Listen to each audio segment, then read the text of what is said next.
ஜெபம் செய்வோம். பரமண்டலங்களில் இருக்கிற எங்கள் பிதாவே, உம்முடைய நாமம் மகிமைப்படுவதாக. சிறுமைப்பட்டவர்களுக்கு ஆறுதல் செய்கிற தேவனே, உமக்கு நன்றி செலுத்துகிறோம். நீர் நல்லவர், நீர் பெரியவர், நீர் பரிசுத்தர்.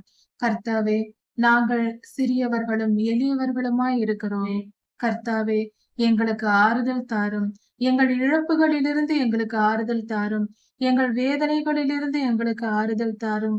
எங்கள் குழப்பங்கள், பிரச்சனைகளினால் நாங்கள் படுகிற எல்லா மன உளைச்சல்களிலிருந்தும் விடுதலையாக்கி எங்களுக்கு ஆறுதல் தாரும். கடினமான நாட்கள் எங்களை விட்டு போனதென்று நாங்கள் மகிழ்ந்திருக்கும்படியாக ஆறுதலின் நாட்களை எங்களுக்கு தந்தருளும், தேற்றும், பலப்படுத்தும். ராஜாதி ராஜா இயேசுவாவின் நாமத்தினால் பிதாவே, ஆமென். மாரநாதா.